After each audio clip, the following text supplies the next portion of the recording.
Now, some science on rocks.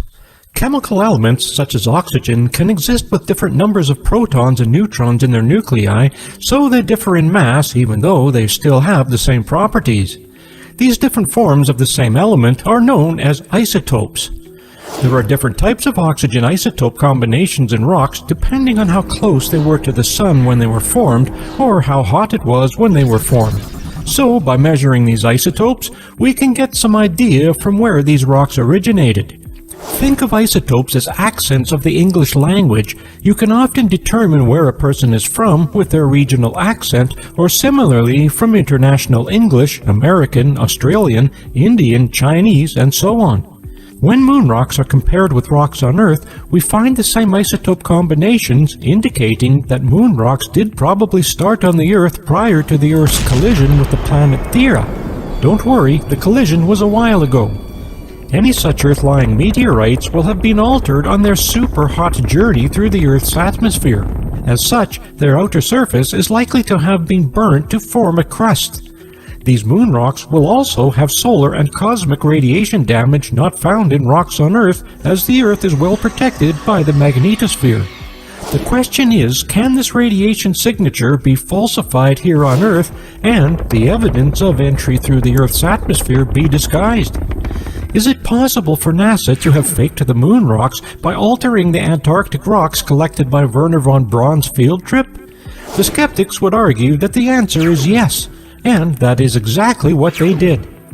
We will let Skeptic Hunchback describe what this business is all about. In this video, he mentions the visit of Wernher von Braun to Antarctica 2 years before the Apollo 11 missions to the moon. He then explains what the likely basic difference is between moon rocks and lunar meteorites found on Earth, as we mentioned above. First of all, any moon rocks entering the Earth's atmosphere would have burnt crust. Secondly, the moon rocks on the moon would have been bombarded by micrometeorites and will have a telltale zap craters, tiny holes that the micrometeorites had struck.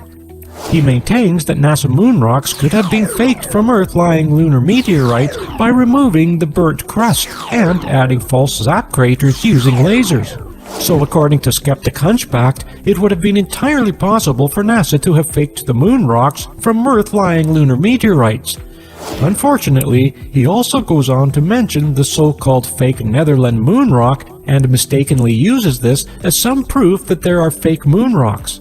This Netherlands fake moon rock story has been highlighted by almost every skeptic as proof that NASA faked moon rocks, but we shall discover the truth behind this fake rock later in this video. Wernher von Braun in Antarctica.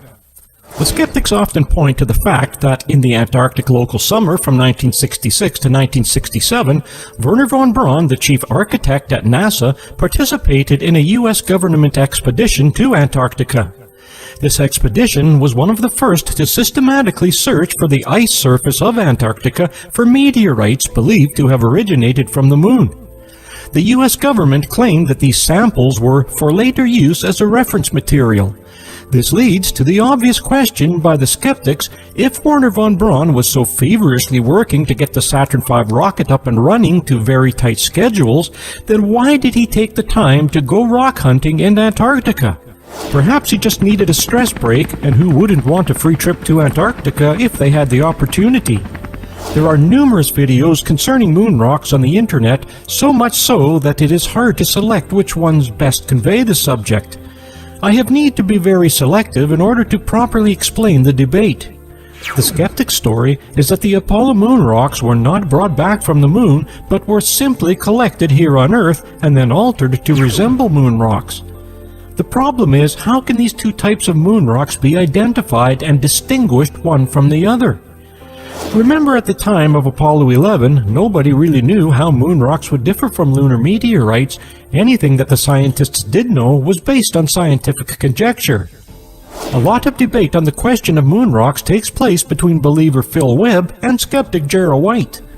At times, this confrontation can be very antagonistic, which does not help the viewer. We will start with a video by Gerald White, which sums up the basis of the story. This video provides an idea of the anonymity that exists between our two protagonists. Unfortunately, JERA needs to get into the complex subject of geology to show the similarities between moon rocks and Earth-lying meteorites. Unfortunately, much of the remainder of the video is related to the discussion between our two chief protagonists. By the way, just for the record, JERA White is a geologist. Phil Webb contends that meteorites can easily be distinguished from NASA's moon rocks by their mineralogy, bulk chemical composition, and oxygen isotope ratios. He goes on to describe how different the moon rocks here on Earth rocks by comparing their chemical compositions. He does, however, state that there is no certainty where a meteorite came from, although scientists can estimate the source with a high degree of probability. He does say, however, that it is possible for scientists to distinguish the moon rocks from other meteorites and Earth rocks.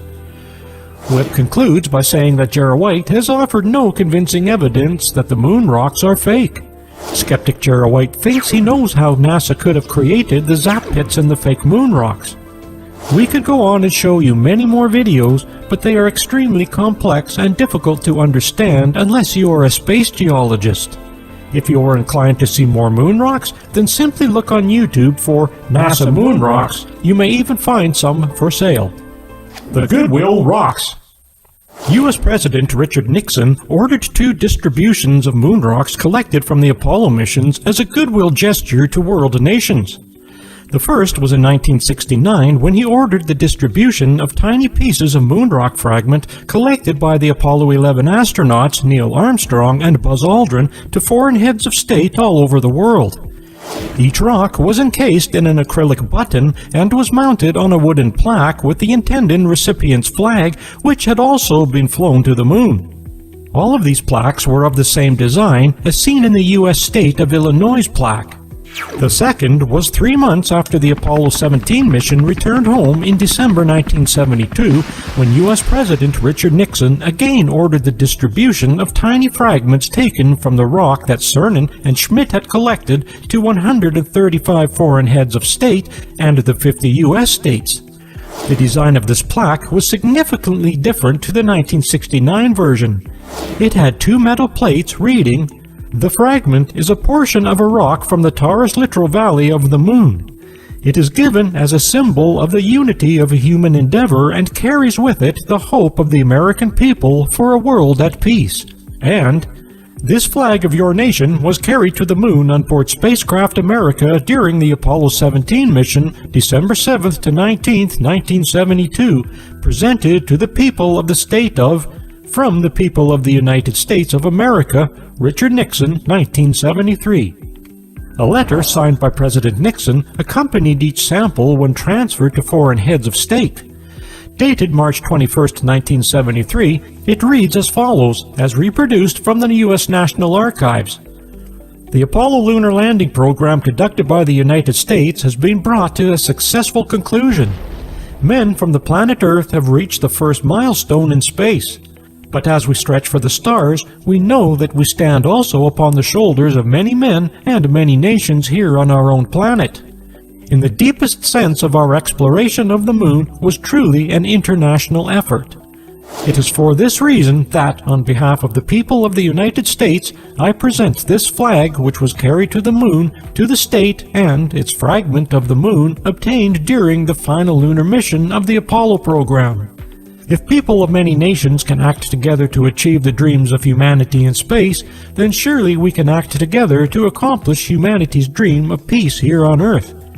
It was in this spirit that the United States of America went to the moon, and it is this spirit that we look forward to sharing what we have done and what we have learned with all mankind. According to this Wikipedia article, many of the Goodwill rocks cannot be traced. Note that all of these Goodwill moon rocks were tiny fragments of moon rock totally encased in an acrylic button, so not capable of being analyzed. Note also that there is no record of NASA ever giving any nation a moon rock of any size, and certainly no moon rock in the raw. These moon rocks were far too valuable to distribute until much later, and then only for scientific purposes. The Netherlands Fake Moon Rock Mystery. Shortly after the successful Apollo 11 moon landings, the three triumphant Apollo 11 astronauts, together with their wives, embarked on a goodwill tour of 20 countries. They visited the Netherlands, and it was subsequently reported that they presented the former Prime Minister of the Netherlands, Wil Drees, with a sample of moon rock. The rock was subsequently displayed in the Dutch Rijks bearing the proud inscription, Amsterdam Rijksmuseum rock presented by Apollo 11 astronauts on visit October 9, 1969 to PM William Drees, with the compliments of the Ambassador of the United States of America, J. William Mindendorf II. To commemorate the visit of the Netherlands of the Apollo 11 astronauts Neil A. Armstrong, Michael Collins, and Edward E. Aldrin, Jr. RAI International Exhibition and Congress Center, Amsterdam, October 9, 1969. The story goes like this. Following the death of Wilhelm Drees in 1988, his estate presented what they believed to be a moon rock of the Dutch Rijksmuseum, which was exhibited for more than a decade. In 2009, it was examined in detail and subjected to rigorous testing and found to be a piece of petrified wood, most likely from Arizona. The rock had been valued at 308,000 sterling, but it is now kept for the museum as a mere curiosity.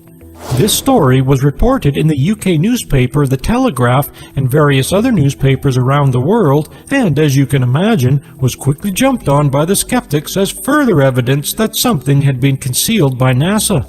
Within days, skeptics were posting information, gleefully reporting this story and announcing that it confirms the moon hoax by NASA. It is hard to contemplate how this could have happened. The moon rocks were apparently securely guarded by NASA, mainly to limit contamination in Earth's atmosphere.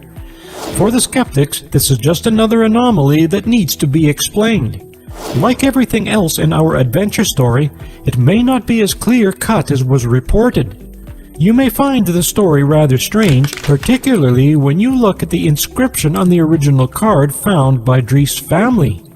With the compliments of the Ambassador of the United States of America, J. William Mindendorf II, to commemorate the visit to the Netherlands of the Apollo 11 astronauts Neil A. Armstrong, Michael Collins, and Edward E. Aldrin, Jr., RAI International Exhibition of Congress Center, Amsterdam, October 9, 1969. The Drees family also found what appeared to be a rock and just made the reasonable assumption that the card and rock were related. Thinking it was an important moon rock, they generally offered it to the Dutch Rijksmuseum. The museum did contact NASA to check its authenticity and to ascertain whether NASA could verify that this was a real rock from the moon. They received a less than satisfactory answer, only that it could be possible.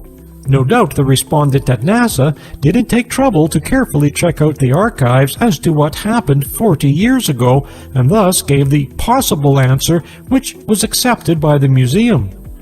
The museum then added the caption to the moon rock display, Amsterdam Rijksmuseum, moon rock presented by Apollo 11 astronauts on visit October 9, 1969 to PM William Drees, and put the rock proudly on display. So, looking at the original card, sure, the date is correct. The astronauts did visit the Netherlands on 9 October 1969 for a few hours, and they did visit the exhibition entitled Voyage to the Moon at the RAI Exhibition Center. The problem is that the inscription on the original card does not mention what the actual gift was or to whom the gift was made, only to who it was from.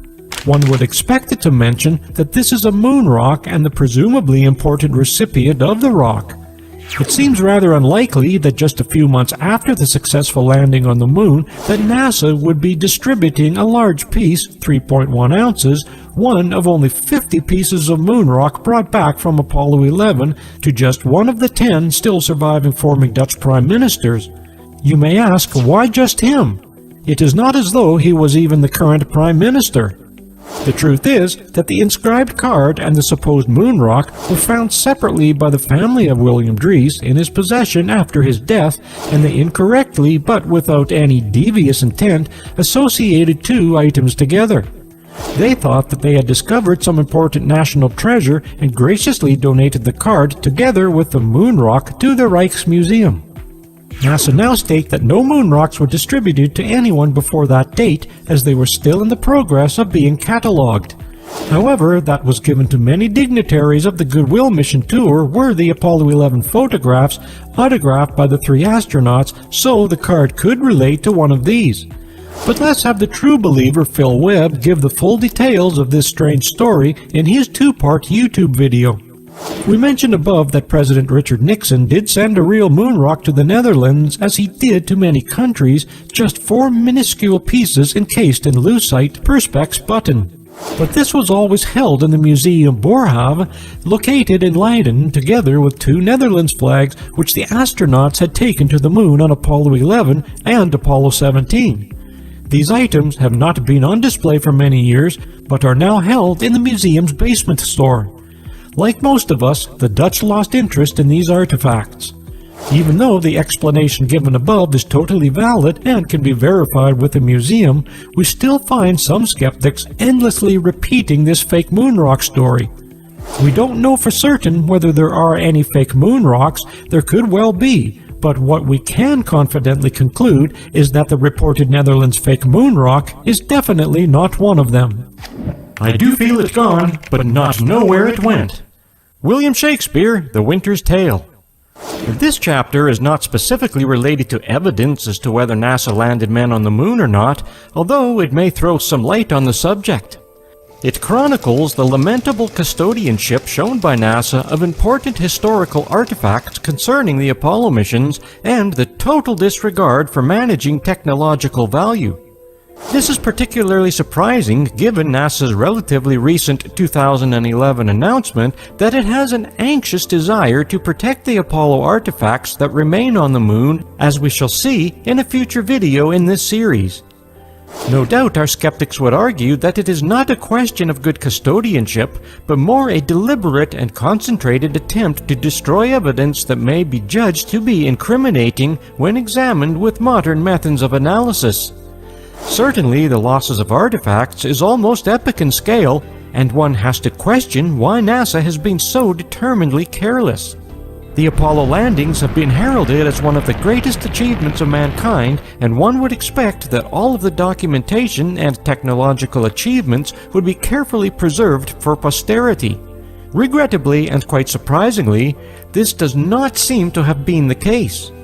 It would appear that NASA have been less than conscientious in preserving these important artifacts. This is astonishing for 2 reasons. First and foremost, the historical nature of the achievement in this modern era. We tend to hold as precious everything that measures the progress and achievements of mankind. Secondly, the information is undoubtedly of considerable usefulness.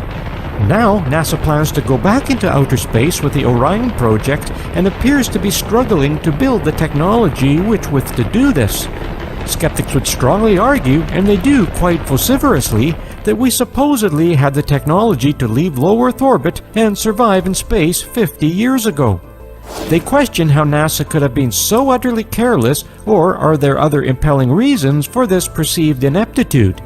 The suspicion is there for the skeptics to add to their arguments that NASA faked the moon landings and is now trying to destroy anything that could ultimately prove the fakery when examined with modern methods of analysis. Telemetry and video data. One of the most important aspects of the journey to the moon was the telemetry data. This is the automated communication process by which measurements and other data are collected at remote or inaccessible points and transmitted to receiving equipment for monitoring.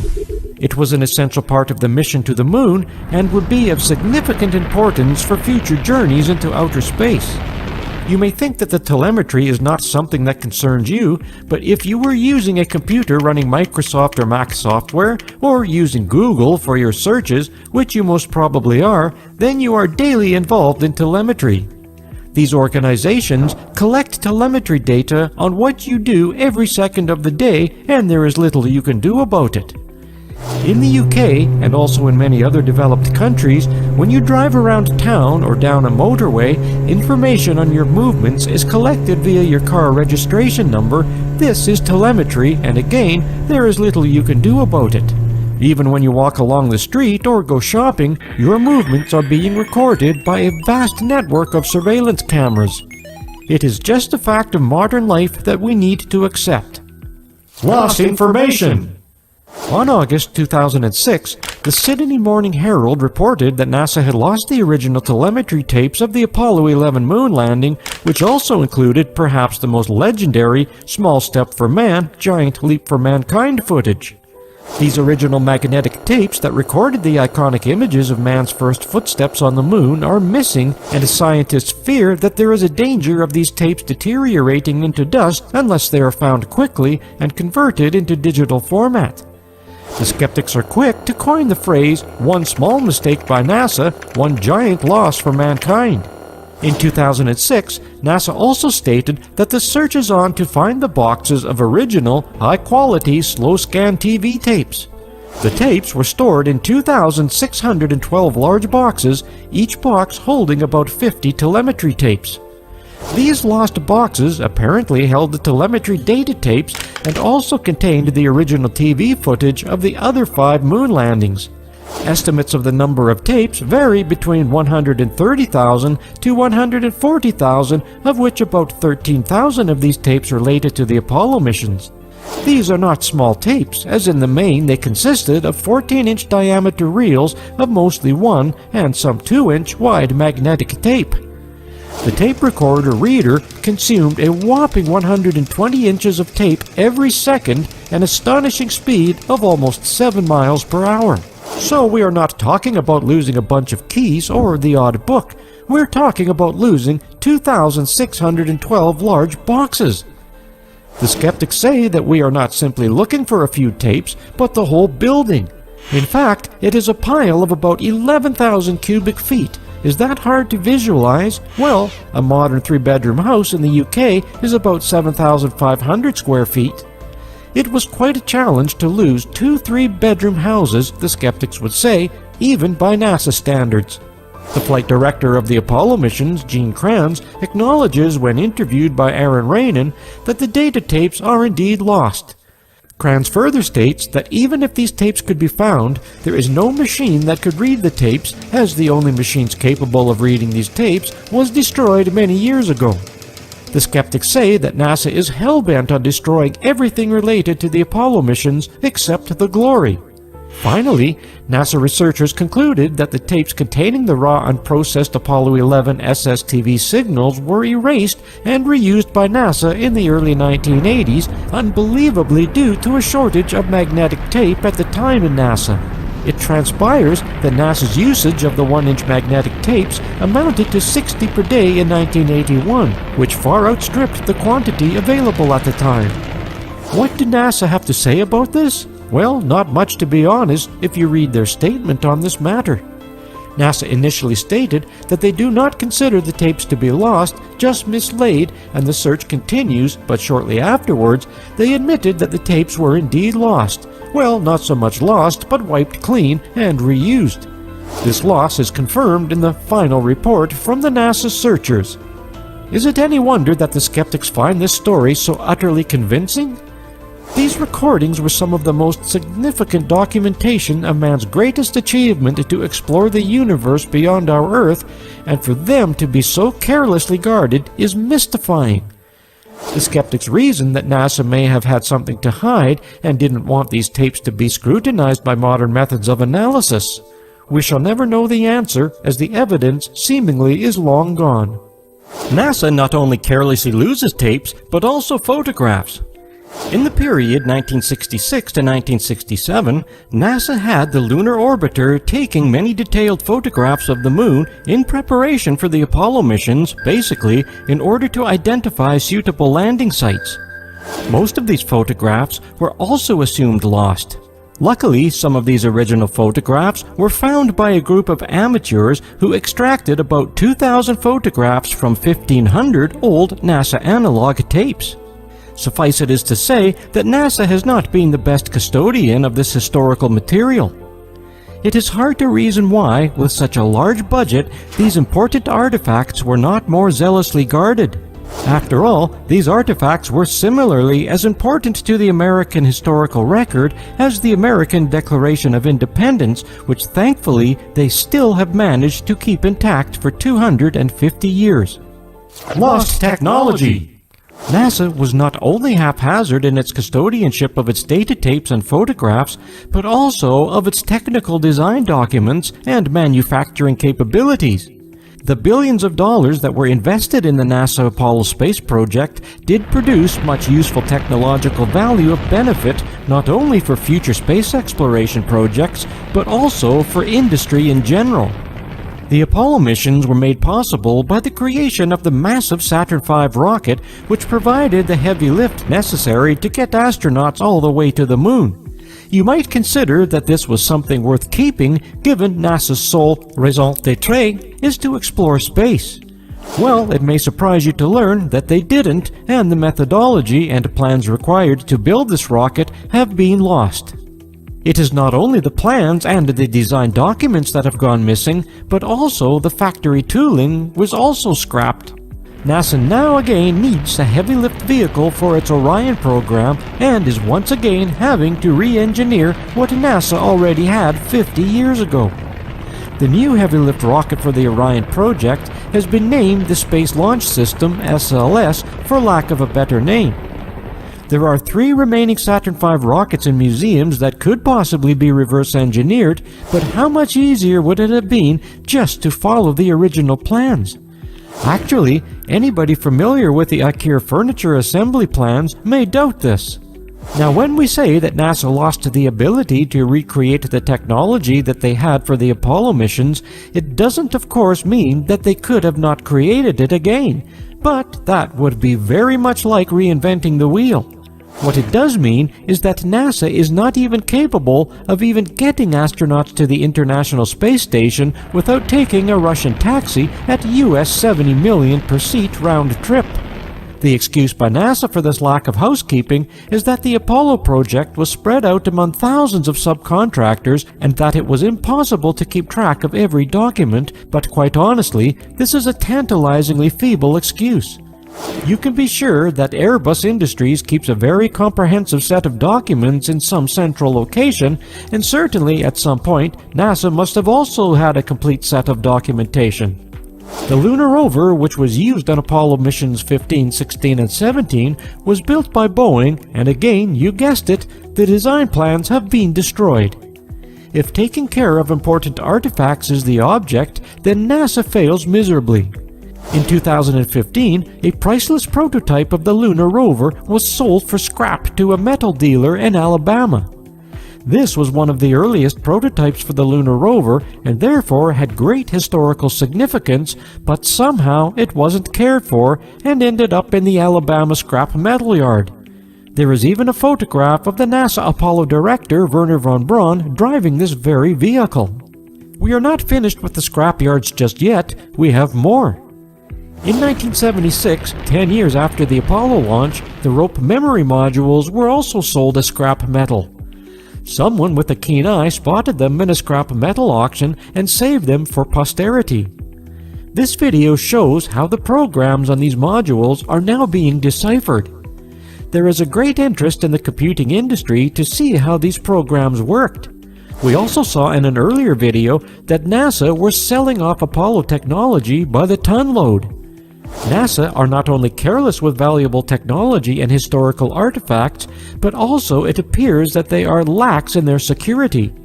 Surprisingly, for such an organization, they do not encrypt the data on their laptops, and recently they have had 2 stolen, perhaps another sign that they are not quite on the ball. In October 2016, 47 years after the original moon landing, NASA finally produced a white paper on science data retention. This paper addressed which NASA science data should be retained indefinitely and the conditions under which certain data may and should be released. Talk about closing the gate after the horses have bolted. Only make-believe. We will draw the curtain and show you the picture. William Shakespeare, Twelfth Night. This portion is a departure from the rest of the video series in that it focuses on one particular skeptic's YouTube video submission entitled Make Believe, Smoke and Mirrors. In that respect, it is totally biased and completely one-sided. I discovered this video quite by accident in my usual searching activities on the internet. Remember, with well over 11 million hits for the Google search phrase "site moon hoax," then there are undoubtedly many videos which I have not yet been discovered. The video, which was posted anonymously, purports to explain in considerable detail exactly how NASA and presumably elements of the US government faked the Apollo moon landings. Henceforth, we shall refer to our anonymous benefactor and narrator as Mr. X.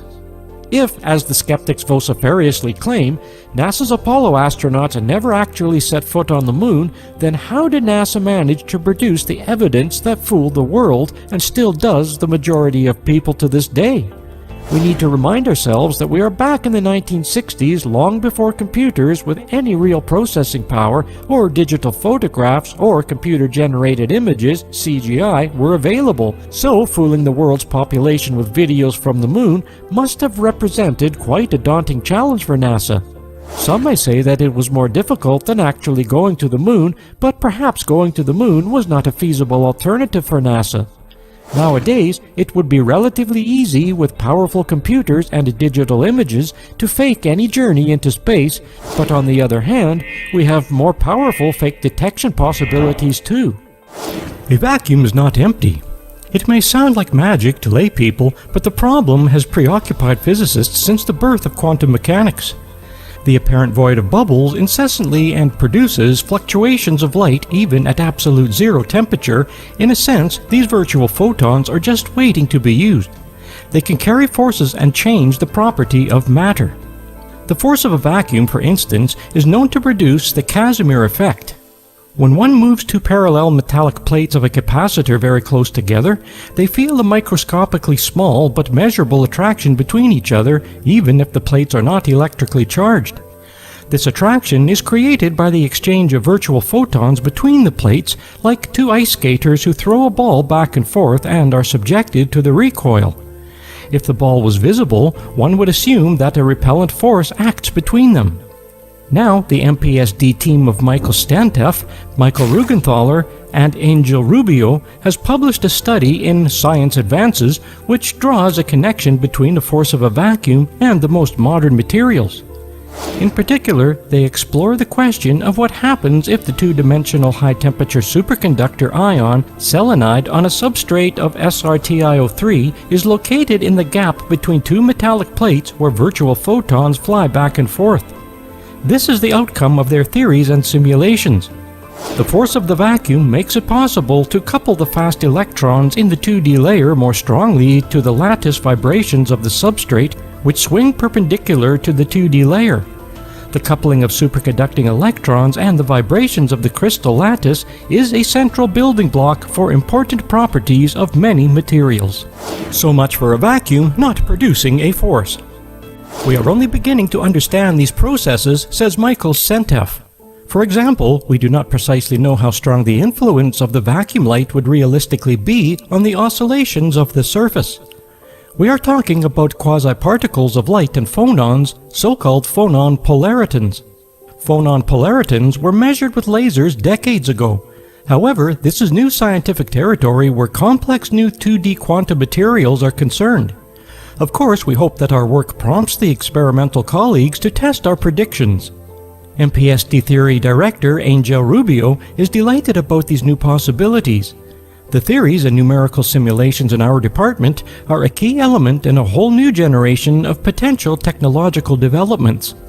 Even more importantly, it will encourage researchers to reconsider the old problem associated with interaction between light and the structure of matter. Rubio is highly optimistic regarding the role of fundamental research in this area. Together with the experimental progress, for example, in the controlled production and precise measurement of atomic structures and their electronic properties, we can look forward to great discoveries. In his view, scientists are about to embark on a new era of atomic design of the fluctuations in chemical compounds, particularly in 2D materials and complex molecules. Rubio is convinced the force of the vacuum will help us in this quest. So much for what Jinskin Pivot has to say about the state of vacuum. Now, speaking of vacuum, let's refer to figure 1 above. As we can see, This mylar, which is the same material that is used on the LEM, is completely destroyed in a vacuum test of 10 torr to the -6. These tests were conducted at the Sandusky vacuum chamber. Note that film and mylar are made of the same material, so how could the film used in the Hasselblad cameras on the supposed moon have survived at torr 10 to the -12 as found on the lunar surface? As we look at figure 2 above, we can see that cellulose acetate and allyl diglycol carbonate completely disintegrate at the torr level of 10 to the -6. Once again, it makes you wonder how film or mylar material can survive on the lunar surface at a vacuum level of torr 10 to the -11. It would appear for certain that these elements cannot survive in the vacuum found in deep space.